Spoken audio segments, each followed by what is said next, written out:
Welcome, everyone. I'm joining you here tonight as Ashani is away for a few weeks. And here I am. I've been a student of Acharya Shunyas for many years. I taught mostly on her Ayurveda platform, but every once in a while, I'm here too. So we're going to explore Sattva this evening. We have a slide here we can share. Thank you. So Sattva is one of gunas, Rajas, Tamas, and Sattva. So these gunas are qualities or humors that influence our mind and our being as we move through our day and our experiences. So the word guna actually means rope. So we can think of these as a rope that's trying to pull our mind and our thoughts in a direction. And we can see the directions that each of them tries to pull us. We can get caught in this pull for short periods, maybe something happens on the road in front of us and we have a reaction and then we're pulled in that direction. Or we can get pulled in one of these directions for extended periods of time. And some people live most of their life through one of these lenses of rajas or tamas, or even the interplay of them back and. So our goal here is to be being in the pull of the rope of sattva.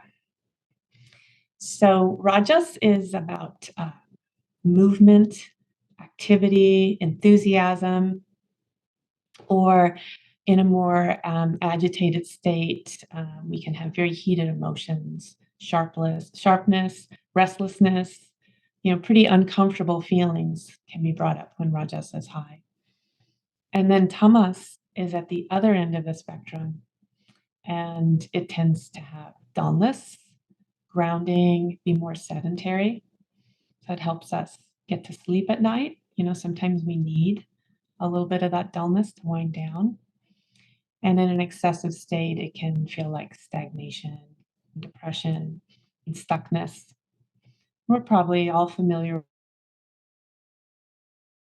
with both of these times in our lives. And then we have sattva. So sattva is the balance in between. It's about harmony, purity. We're using this term goodness a lot to describe it.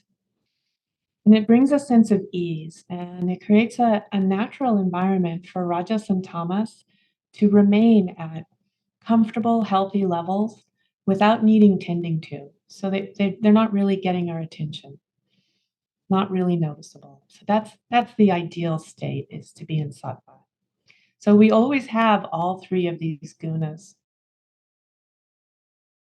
circling around us. But our focus in this class is on sattva. And really, that should be one's focus all of the time, cultivating and nourishing our relationship with sattva, gently nudging ourselves along this path perhaps the way you would a child, sometimes coaxing them to make good decisions, sometimes a little discipline. We just got a puppy in this last year, so sometimes I think of the puppy instead of a child, just something sweet that needs to be brought in, pulled in the right direction. And we want to be able to rest in the trust of our higher knowledge and discernment, to be able to be decisive in these moments and guide that puppy. I say ignorant in the most benevolent way. This is just the ignorance of not knowing any better, the ignorance of forgetting the following that we really want to be moving towards. So, and that's away from these tantalizing attachments that we know are all around us, conditioning, grasping wants and desires of our tongue, our mind's indulgences. There's temptation everywhere out there. So I like this idea of my sweet child self who doesn't really know any better, because it keeps me away from blame and shame, which I can go to. That's kind of my default. My rajas and tamas is to be a little hard on myself. So it keeps my my continued return to sattva very, very gentle. So when it comes to the waters of sattva, we don't just want to be dipping our big toe in. We don't just want to be dipping our foot in. We actually want to be swimming in these waters. We want the goal to be swimming in the waters of sattva every single day. And that's a bit of a tall order, but it's where we want to be, and it's why we're here learning this wonderful knowledge. And we keep coming back to these qualities of sattva in these studies, in these classes. All books have underlying information about creating sattva. She talks overtly about sattva. It's really sprinkled in everything that we're learning. And the reason is because it's so foundational. We want to become ripe, a ripe environment for these deeper teachings. And having this platform of sattva is what creates this environment, creates stability for it, stability of the mind. So I've recently been experiencing something um, very compelling in my life that I'm going to share with you. Now I'm going to get emotional.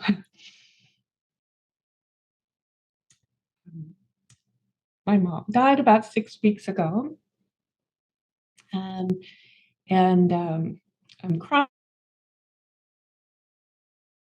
Mostly, it's not a terribly sad thing in my life. She was elderly, she had dementia, her body was failing.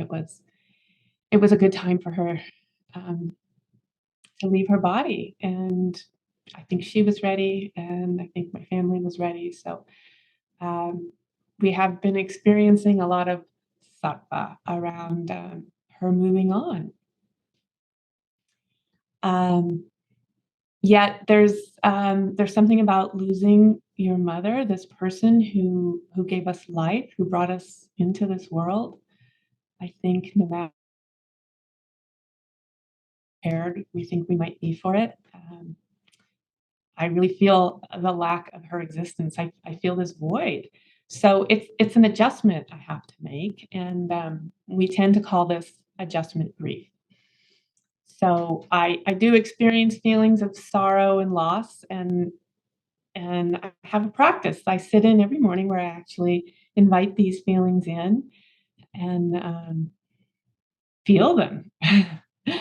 However, I've discovered that with the support and wisdom of sattva, that I've been able to engage in them in a very different way than I would think I would want to engage with grief. I'm finding these feelings are they're not really so bad. They're just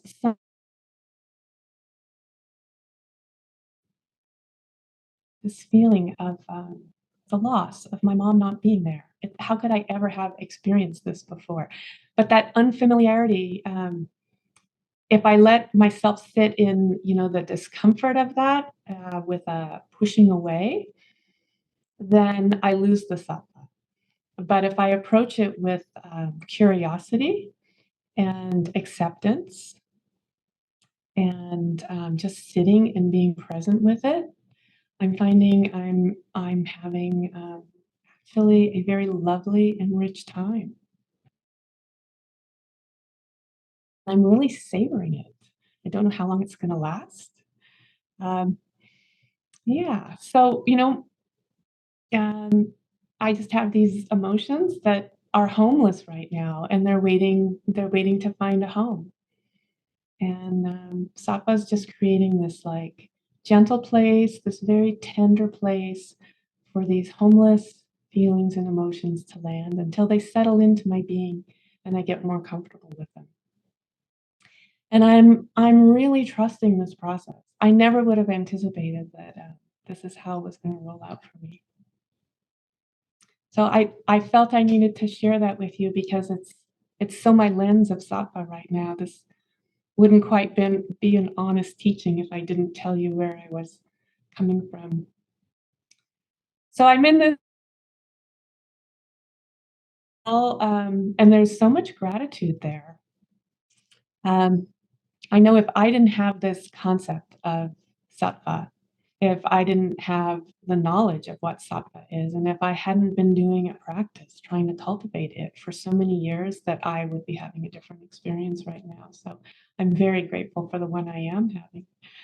So thank you for letting me share it with you. Now you're all being my witness.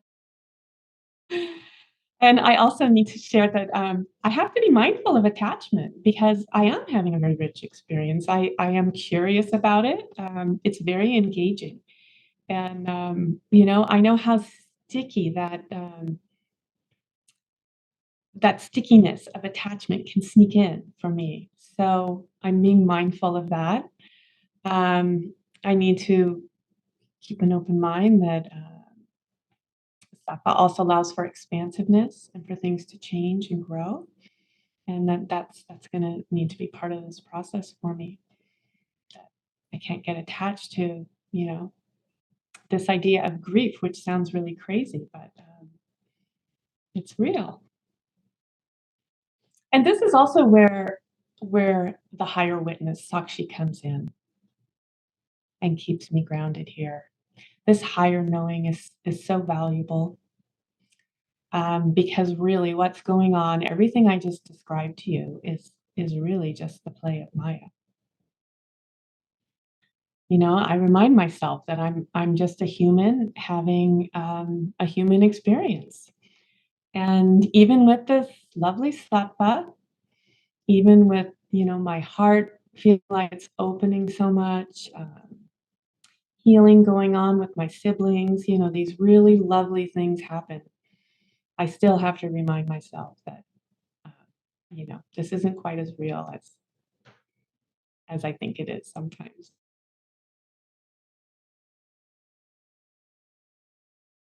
Not to take myself so seriously. Um, Not to take death so seriously, not even the loss of someone very important like one's mother. It's still all a part of the play of Leela. So here I am. And Acharya Shunya reminds us until we give up our own body, we are both the experiencer and the witness. And as the experiencer, the doer, we get to play with this guna called sattva. So that's where we are today. We're going to be playing with sattva.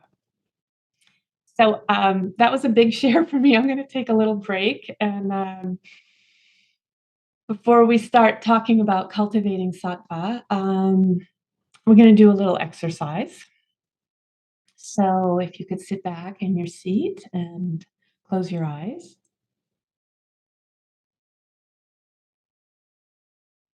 take a nice deep breath. Take a few breaths here.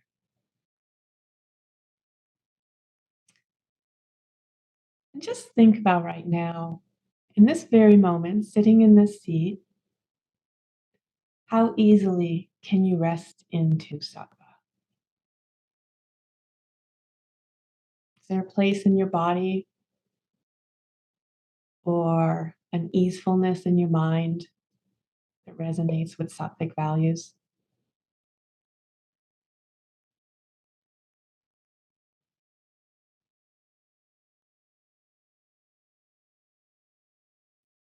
And on a scale of 1 to 5, hold up your hand with 1 being lowest and 5 being the highest. Hold up your hand and let's see where you are.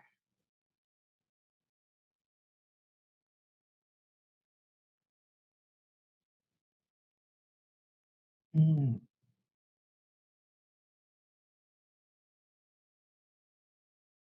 nice. I see.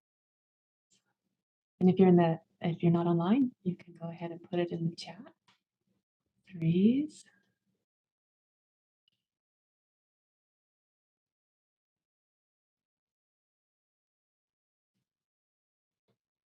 5 means the most sattvic, yes.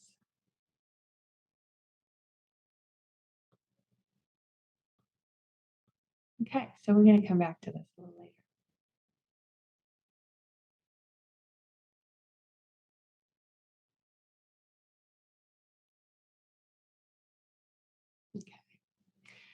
So I'm sure we all have a sense of what it feels like when we're experiencing sattva. Those moments of sometimes it's pure beauty, maybe not a visual beauty, but just a sense of beauty or fullness. We have had those days where we move through life with a lot of ease, not necessarily because the world presented us with an easeful day, but just because we were able to have flow with what happened and stay centered and grounded. And when we have that flow, when sattva is, it tends to be a feeling of effortlessness. This sattva wants to sustain itself. The sense or feeling is often subtle, and we don't even have to think about it when it happens. Sometimes we only recall it when we're not feeling it any longer. So sattva also has a steadiness and an affinity for self-preservation. Nishani talked about it having an echo that created. I really liked the idea of that. It reinforces its own balanced nature. I find the subtle and steady aspects of gunas very comforting, of this guna, because there is no active effort. I can rest into it more easily. You know, when I have to effort into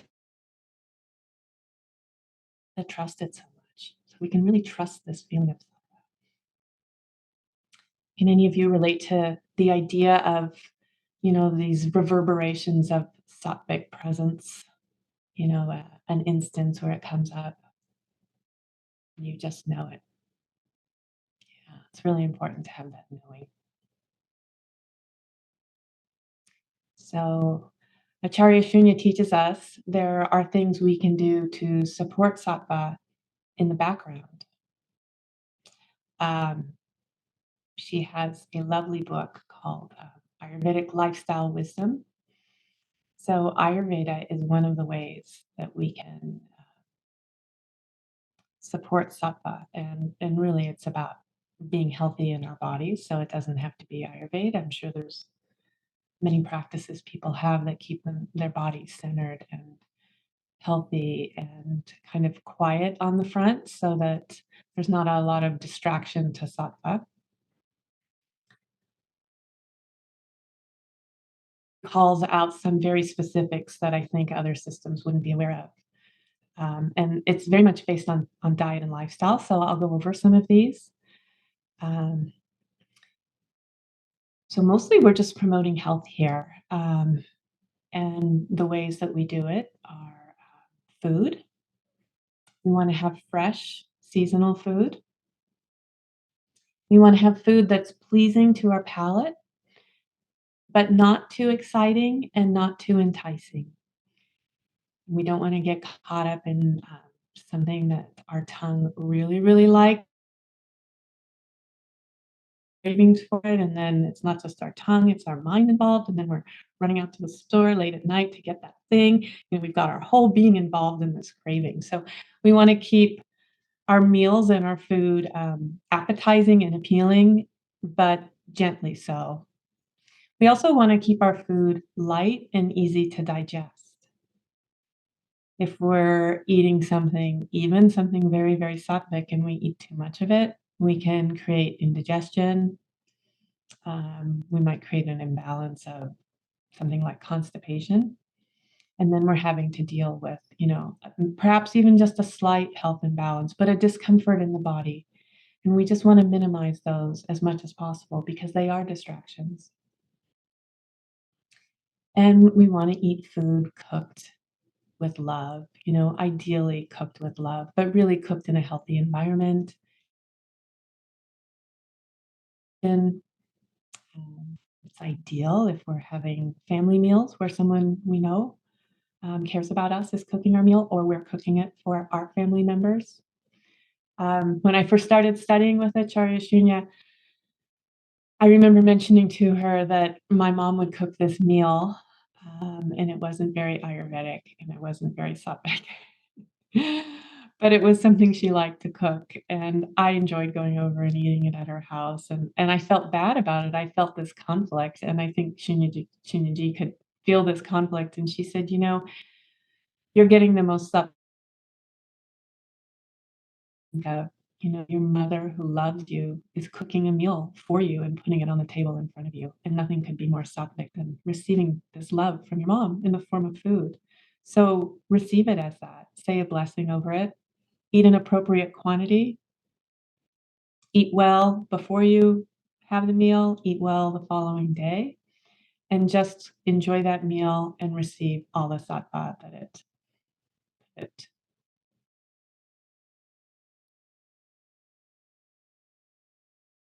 it's a nice memory to actually think of right now. Yeah.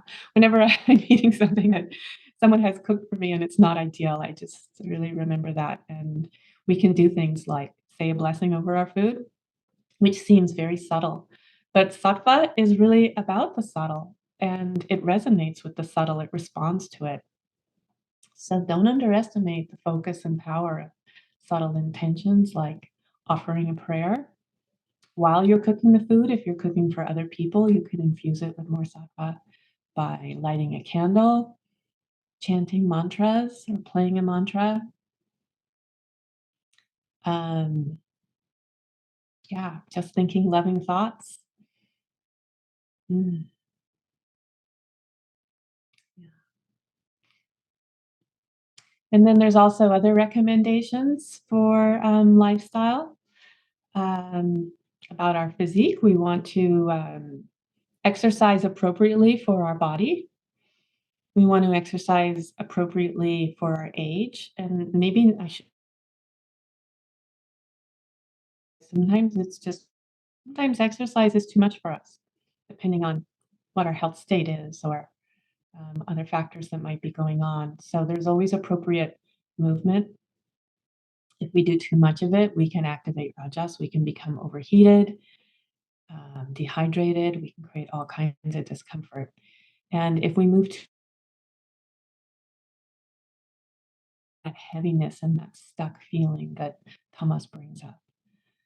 So there's appropriateness there. There's cleanliness. This is a big concept that I'll talk about a little more in a minute. Cleansing the body daily with warm water.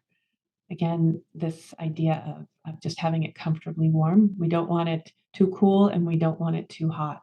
And we can get attached to these simple things. We can get attached to like a really hot shower where we come out and we feel steamy and red and we're warm for hours. And that might feel good, but it might not be the best thing to keep us really balanced. So just always in moderation. Proper oral hygiene, wearing fresh clothes every day. And we can even up the ante in the clothes that we wear by wearing sattvic colors, colors of the sun, of orange and yellow and red, color of the moon, white. These can, and this book is just chock full of ways to stay healthy. It's really rich, beautiful ways. And then Acharya Shunya also reinforces the yoga of the mind. So, there's these three sister sciences Vedanta, Ayurveda, and yoga. So, Ayurveda is about caring for the body, keeping it in its optimal state, which we want to do because it houses this being. It houses our mind and the best house we can. And then the third sister science, this yoga of the mind, has very specific guidelines on cultivating sattva. And some of these are really obvious, we all know them, but still, I find myself, mm, I can still have some of them. And some of them are interesting. So there's this idea of restrained urges of our speech. So this would be not speaking ill of others, not telling secrets, not using harsh words, not lying. And then this last one I've always found interesting, not speaking irrelevant things. So this is not Speaking just for the sake of saying words, mindless chit chat. Sometimes we might be uncomfortable with silence, so we find ourselves just filling the air with words. And this actually is, feeding rajas. So we should be mindful of what we want to say and speak it if it's relevant. That's not to say that we don't have friendly conversation, but there's a fine line between irrelevant chit chat and being friendly. And then there's also this concept of restrained or mind. And I just want to comment on the restrained. They specifically use this word, and it's not suppressing. Restrained is different. We are consciously holding back on indulging in gossip, in indulging in greed, fear, anger, pride, shamelessness, jealousy, attachment. Attachment's kind of easier for us to get our head around as being optional. And we talk about attachment a lot. I think it's easy to think, well, I don't have control of my fear. It comes up when I'm scared, and then it's there and I just have to deal with it. And grief and anger, a lot of these emotions and feelings can feel like they come up and they have a grip on us. And maybe we go to a therapist and we learn how to mitigate them. But this knowledge that we're learning on this platform, what Acharya Shunya teaches us in the knowledge of Vedanta, it creates a more expansive view of our mind and how we actually do have more control, and that some of this is conditioning, some of this is reactionary. And if we really understand our mind, and if we can really create some space to witness our separate, separate from this witness aspect of ourselves, then it gives us some room to work with these and maybe slow down these feelings and emotions a little bit. Maybe observe them and ask them some questions, not just immediately go to the reactive phase. And then we have the same concept of restraining actions: sex, stealing, violence, and they call out too much of anything or too excess of anything. So really, we come back to this concept of moderation. And in Ayurveda, there's uh, anything can be medicine or anything can be poison given in the right or wrong quantity. And I'm going to touch upon a term that's used a lot called socham, and it means cleanliness or clarity or purity. And it touches some of these realms we've been going over here. And it's not a sanitized version. It's more of an untainted version of the mind. And the same for like our body and our meals. We don't want everything scrubbed clean, but we want anything that's fallen in the way, that's created clutter or distraction or darkness. We just want to move it out of the way. And sattva gives us the opportunity to do this gently.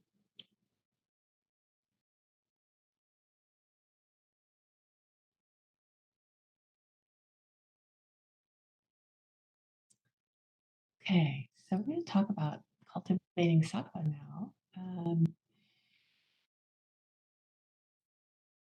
Or recognizing it around us. Sometimes it's around us, and we just have to stop and acknowledge it. Sometimes it's right there. It's so easy to miss. Or sometimes it catches us off guard and it sweeps us away. So it's important to recognize when it is around us, so we can step into those easy moments. Being in nature, We can sit in a beautiful spot in nature and we can think about our to-do lists and become agitated about, what happened the prior day, or we can sit in nature and feel the peace and serenity of it. Music, there's a list of so many things that we all have that we know do it for us.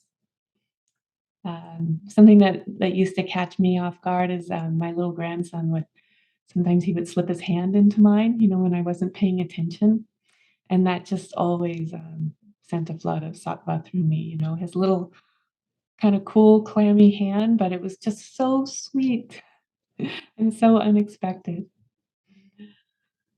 So we want it available when a sattva comes to us. We want to be available to it. Um, yeah. But it doesn't always come that easily, and sometimes we actually have to do the act of cultivating sattva, consciously going towards a practice or lifestyle choices that bring us more in relationship with it. The Charya Shunya teaches us that there's this time in the morning when sattva is most available to us, and that's in between the time when the sky is dark and when the sun is rising. So it's really advised to be up early in the morning before the sun rises. So if we can experience the daylight coming out and be present with it, we will receive a lot of subtle sattva, a lot of a lot of good Ayurvedic health benefits now, and even the Western world is realizing the wonderful health benefits, mental health and physical, of these early rays of the sun on the horizon. But Vedanta just does such a beautiful job. It's home, and Acharya Shunya reinforces this and reinforces being up early in the morning. So it's also when we're the most available to receive sattva. We've talked about how when we sleep at night, the mind and the body really experience a form of death. And so when we awake in the morning, it's a new beginning. It's a new opportunity for us to really wake up, not just open our eyes and get our body up, but to wake up. We have a clear mind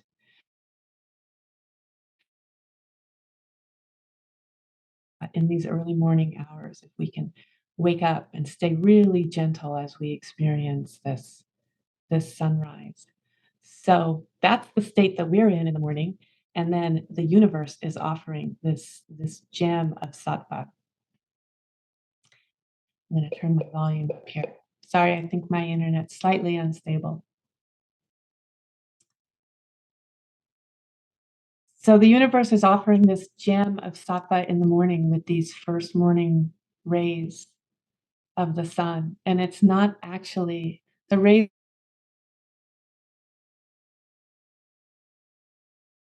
the illumination. It's actually the lightening of the sky. It's actually the light that's coming into the universe and the light that comes into our being. So it's not the doingness of the rays, it's the beingness of the sun's emergence as it breaks the darkness.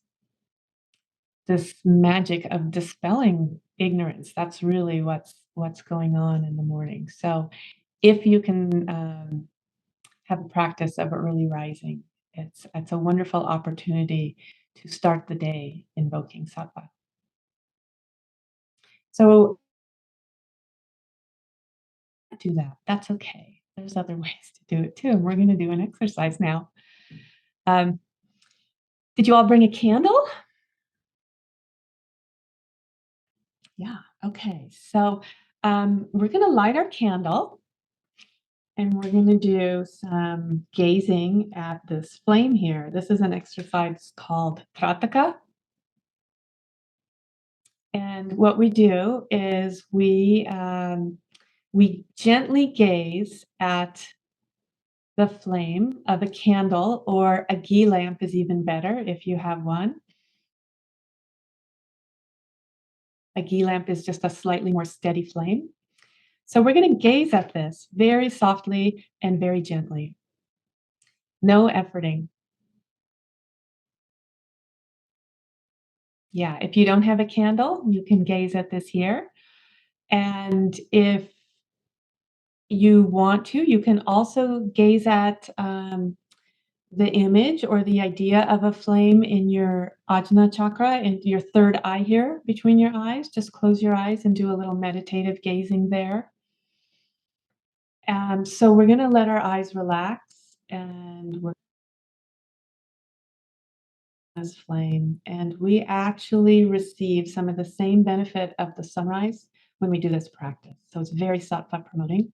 It's also, from an Ayurvedic perspective, it's also very good for our eyes. So you might find that your eyelids start to fall a little bit. It's okay to just do this gaze just out from underneath fallen eyelids. And if your eyes get uncomfortable and they water or you need to shut them or blink, that's okay. Just keep it very soft and very gentle and very comfortable. We're just going to do this practice for 2 minutes.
Okay, I'm going to come back together.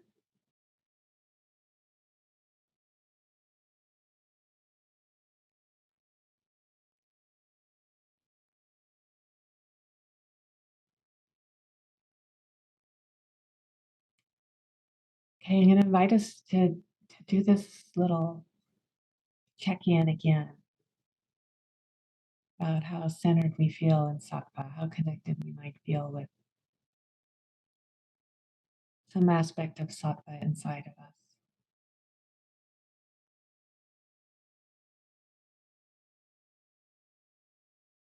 Let's see some hands. I see 4 and a 5, 5. Yeah. So lovely. That's what a subtle practice like this can do for us. Mm.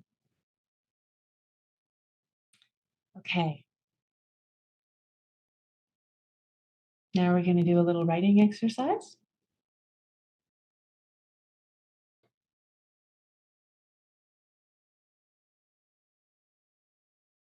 Suggestion around sattva.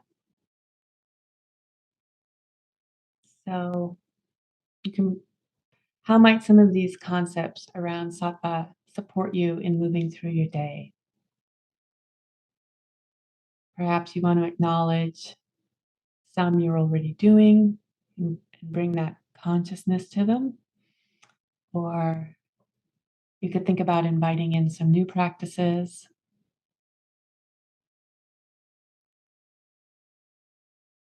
however, this strikes you.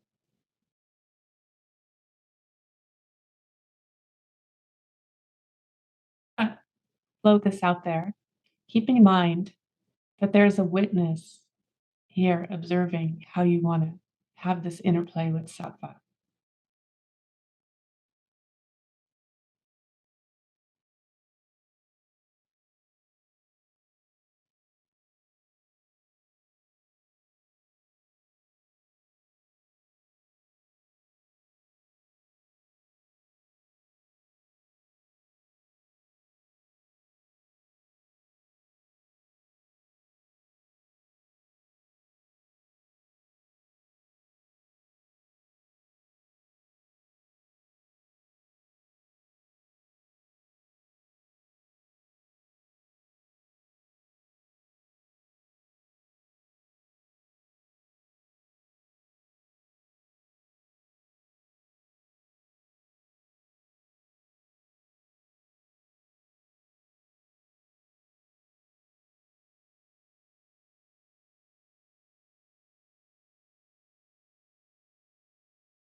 Okay, I'll give you about 30 more seconds.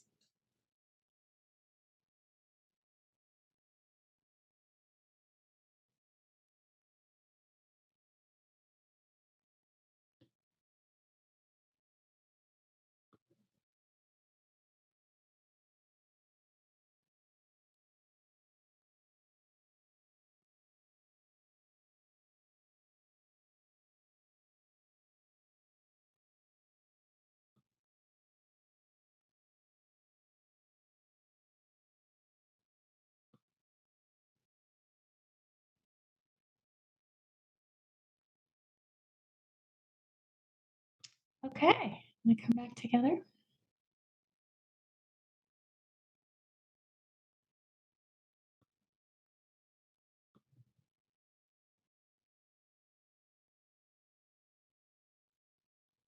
Um, anyone like to it came up in the candle exercise or in the writing? Any themes or surprises? You can raise your hand or put a comment in the chat.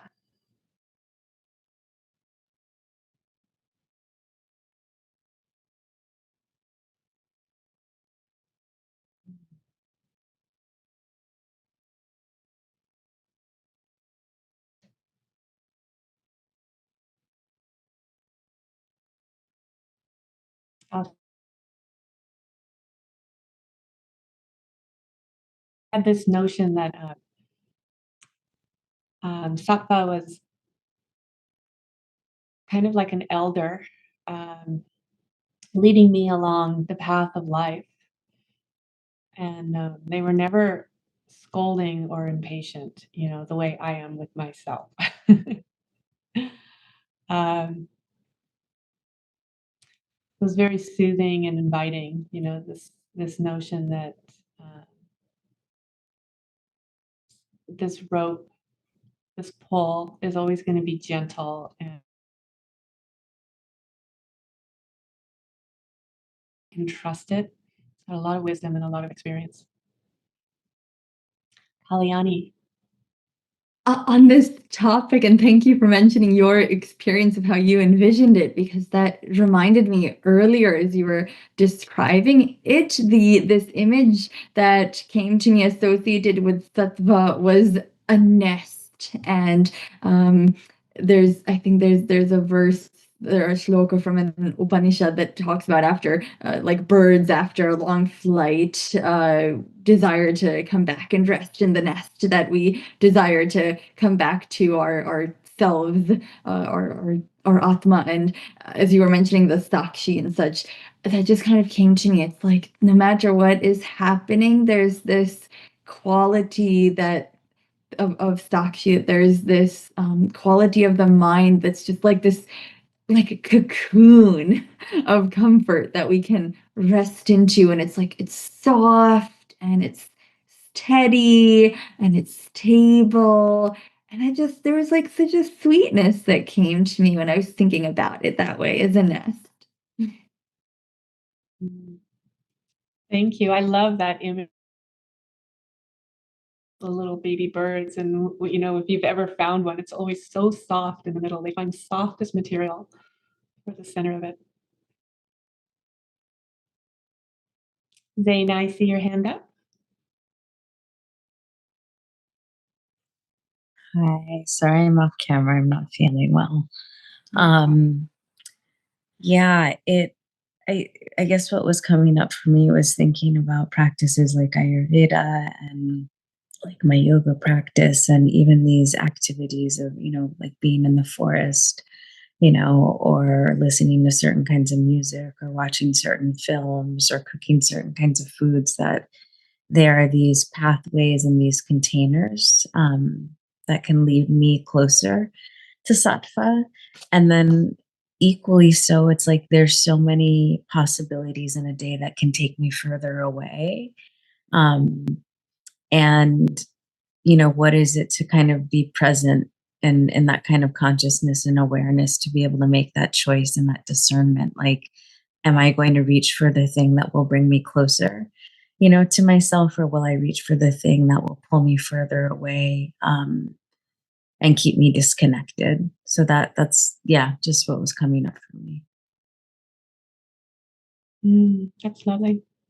Yeah, that's what it's all about. Gently redirecting ourselves,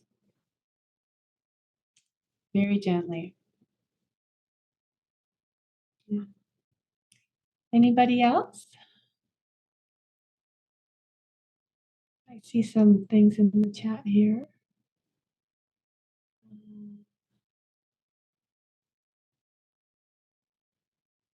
It was very helpful when you described Sattva as an elder who is gentle and compassionately nudging us.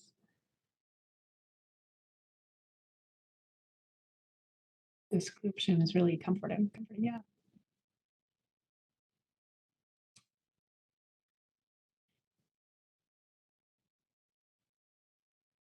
Mm. I feel this soft glow right now for myself, but I feel it looking at all of your faces too. Mm. Do y'all want to put a word in the chat how you're feeling right now?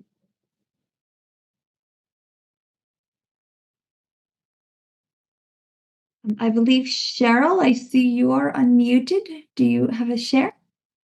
Actually, I did want to add when you were talking well, the matter of choosing sattva or the other choice. I find that when I take time to just stop, pause there, and make space, that I can get beyond kind of the ors and get an authentic response that is sattvic, but it doesn't feel quite as much like um, working against the other.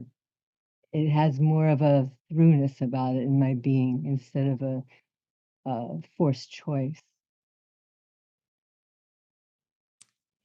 That's a really lovely aspect and perspective.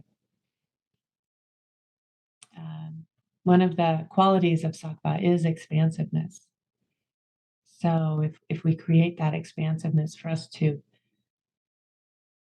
go with the sattvic rope, then sometimes it doesn't even feel like a choice. And I think the more and more we live through this lens of sattva, the less it feels like there is a choice.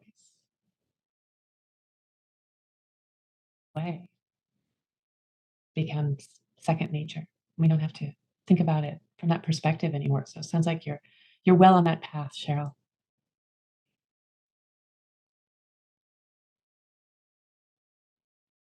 And there's Right. some words coming in the chat as to how this is landing. We have hopeful, calm, soft, relaxed, serene, and present and clear. Yeah, I like those. I really like clear, kind of clearing the pathway. So there's really no decision. It's just following the sattvic path. Did I just see another hand? Yeah, Julianne.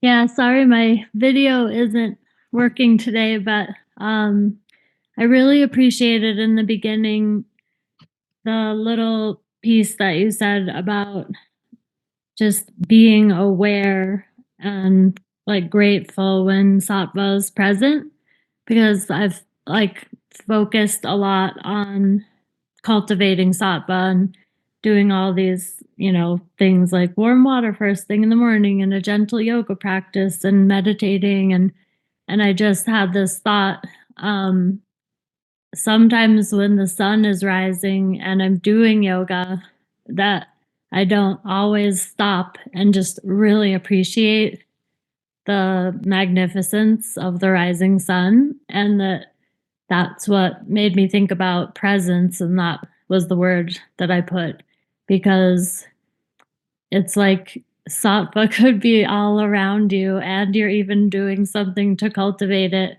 And if you don't sort of slow down and be a bit sattvic yourself by being more present, it could kind of just pass you by.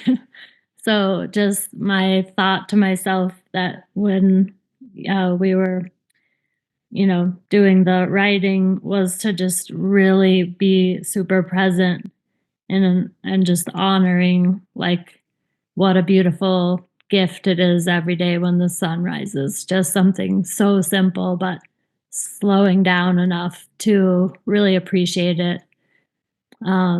Especially since, yeah, the whole purpose of what we're doing is like that morning practice. But if you don't slow down and actually watch that gift happening and really notice the sattva that's around instead of just trying to cultivate it, but that there's a little nuance there that came clear to me. So thanks for that.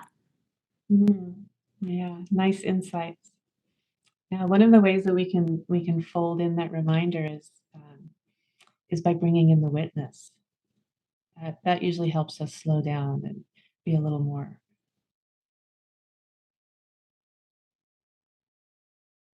rather than doing. Yeah.